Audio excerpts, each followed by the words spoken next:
ان گہرے کھڈوں میں اکٹھا ہونا شروع ہو گیا، اور پھر زمین کی جو اب اس وقت آپ شکل دیکھتے ہیں یہ ابتدا میں نہیں تھی. پہلے زمین ایک ٹکڑے کی صورت میں ایک طرف ہو گئی اور سارا پانی ارد گرد تھا. پھر اس کے اندر وہ ٹوٹ کر ٹکڑے اندر کے دباؤ کی وجہ سے، دوسری بعض وجوہات کی وجہ سے، تفصیل کا وقت نہیں ہے، الگ ہونے شروع ہوئے اور ایک دوسرے سے فاصلہ اختیار کرنے لگ گئے. اور ان کے نیچے وہ ایک ایسی پلیٹ سی بن گئی ہر ایک کے نیچے، جس کے اوپر وہ تیر رہے تھے زمین کے اندر کے لاوے کے اوپر، اور اس طرح وہ ایک دوسرے سے دور ہٹنے شروع ہوئے. اور پھر دور ہٹنے کے بعد ایک لمبے عرصے کے بعد جب ان کی دور ہٹنے کی طاقت ختم ہوئی تو قوت جاذبہ نے ان کو پھر کھینچنا شروع کر دیا، اور پھر وہ آپس میں ٹکرائے. جب وہ ٹکراتے تھے تو زمین کی سطح تہ و بالا ہو جاتی تھی، اور اس کے اندر سے پھر پہاڑ اٹھ کھڑے ہوتے تھے، کیونکہ جب دو چیزوں کو آپس میں زور سے ملایا جائے تو بیچ میں سے ابھر کے مٹی اور دوسری چیزیں اونچا ہونا شروع ہو جاتی ہیں اور بل پڑنے شروع ہو جاتے ہیں. تو اس طریق پہ خدا تعالیٰ نے خدا جانے کتنی بار زمینوں کو ایک دوسرے سے دور کیا اور ٹکرایا، یہاں تک کہ موجودہ شکل جو ہماری نظر آ رہی ہے ہمیں، ایشیا الگ ہو گیا، افریقہ الگ ہو گیا، یورپ الگ ہو گیا، امریکہ الگ ہو گیا، آسٹریلیا الگ ہو گیا، یہ ارب سال کے اس پروسیس یعنی اس طریق کے نتیجے میں وجود میں آئے ہیں. پھر ایک لمبا عرصہ لگا ہے یہاں زندگی پیدا کرنے کا. زندگی کے متعلق سائنسدانوں کا خیال ہے کہ آخری شکل میں الگ ہونے سے پہلے زندگی کا آغاز زمین کی مین لینڈ پر، جو بنیادی مرکزی حصہ تھا، شروع ہو چکا تھا، لیکن کناروں سے شروع ہوا تھا، سمندر کے کناروں سے. یہ بھی ایک لمبی داستان ہے، اس میں میں نہیں جاؤں گا اس وقت.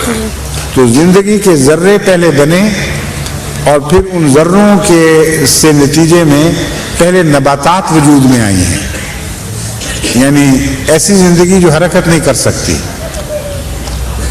نباتات کا ایک لمبا عرصہ دور چلا ہے، اور اس کے ساتھ بیکٹیریا بھی. جب بیکٹیریا پہلے آئے تھے پھر نباتات بنی ہیں، پھر نباتات کے ساتھ اور بیکٹیریا اور چیزیں بننی شروع ہوئیں، یہاں تک کہ زندگی میں ایک نئی چیز کا اضافہ ہوا، حرکت کرنے والی زندگی. اس کا یہ جو حرکت کرنے والی زندگی ہے، اس کو سائنس میں زوالوجی کے علم کے تابع اس کا مطالعہ کرتے ہیں، اور جو نباتاتی زندگی ہے اس کا باٹنی کے علم کے متحد مطالعہ کرتے ہیں. تو یہ کہانی تو بہت لمبی ہے، اتنا ذکر آپ نے چھیڑ دیا ہے کہ کئی سال تک آدمی ذکر چھیڑتا رہے تو ختم نہیں ہو سکتی بات. اتنی بات کافی ہے سر دست. ٹھیک ہے، شکریہ. پلے پڑا کچھ؟ جی سمجھ آئی بات کی؟ جی شکریہ، جزاک اللہ. السلام علیکم حضور. جس طرح رسول صلی اللہ علیہ وسلم کے آواز نہیں ٹھیک آ رہی. السلام علیکم. جس طرح رسول صلی اللہ علیہ وسلم کے پیشن گوئی ہے کہ میرے بعد 73 فرقے ہو جائیں گے. کسی سمجھ آ رہی ہے؟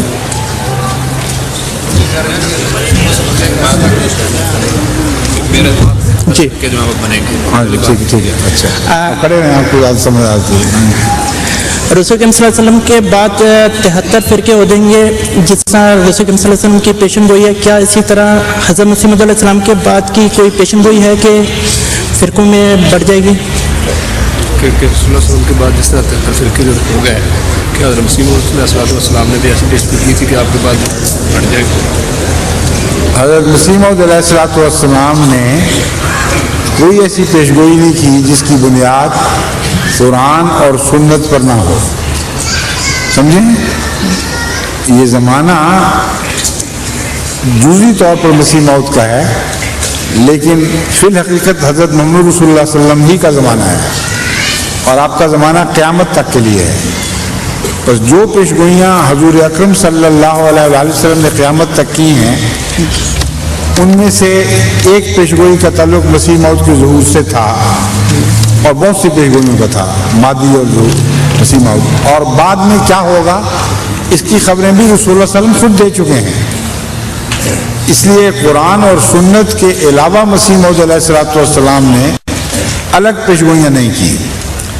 مثلا جنگوں کی پیشگوئیاں کی ہیں، زلازل کی، آفتوں کی، ان ساری پیشگوئیوں کی بنیاد قرآن اور حدیث میں موجود ہے۔ سمجھ گئے؟ اس لیے رسول اللہ صلی اللہ علیہ وسلم کی جو پیشگوئی ہے، میں آپ کو باقی بات بھی بتا دوں، وہ یہ ہے کہ یہ افتراق رہے گا جب تک کہ خدا تعالیٰ مسیح کو نہ بھیج دے اور مہدی ظہور نہ پکڑے، مہدی کا ظہور نہ ہو، اس وقت تک یہ سارے فتنے ہوں گے۔ جب مسیح موعود دنیا میں تشریف لے آئیں گے تو رسول اللہ صلی اللہ علیہ وسلم نے فرمایا کہ اس کے بعد ایک لمبے عرصے تک اچھی پاکیزہ ہوا چلے گی اور دنیا میں امن قائم ہو جائے گا اور بہت پاک تبدیلیاں پیدا ہو جائیں گی، یعنی جب مسیح موعود غالب آ جائیں گے اور اسلام ہی ہوگا، اس وقت کی بات ہے یہ۔ پھر کچھ عرصے کے بعد ہوا بدل جائے گی اور ہوا گندی ہونی شروع ہو جائے گی، پھر فتنوں کے دور شروع ہوں گے، یہاں تک کہ انسان پھر اتنا بگڑ جائے گا کہ زمین شر سے بھر جائے گی۔ اس وقت ان لوگوں پر قیامت آئے گی جو تمام کے تمام اشرار الناس ہوں گے، یعنی اشرار الناس کا مطلب ہے لوگوں میں سے شریر، لیکن سارے ناس شریر ہو چکے ہوں گے۔ حضرت مسیح موعود علیہ السلام نے اس ضمن میں بعض پیشگوئیاں فرمائی ہیں اسی حدیث کے تابع۔ ان میں سے ایک یہ ہے کہ مسیح کی انذاری تجلیات بعد میں ہوں گی۔ ایک ایسا مسیح بھی آئے گا جو آخری زمانے میں انسانیت کی تباہی سے پہلے لوگوں کو متنبع کرے گا کہ بعض آ جاؤ اور خدا کی طرف لوٹو ورنہ تم سب ہلاک کر دیے جاؤ گے، لیکن کوئی اس کے پیغام کو نہیں سنے گا، کوئی توجہ نہیں دے گا۔ اور اس انتباہ کے بعد، کھلی کھلی وارننگ کے بعد، پھر انسان کی صف لپیٹ دی جائے گی۔ سمجھ گئے؟ لیکن مزید فرقوں کا کہیں ذکر نہیں ملتا۔ وہ فساد کا حصہ ہوں گے، ہو سکتا ہے بے شمار ہو جائیں، لیکن اس کا معین ذکر حدیث میں یا مسیح موعود علیہ السلام کے کتب میں نہیں ملتا۔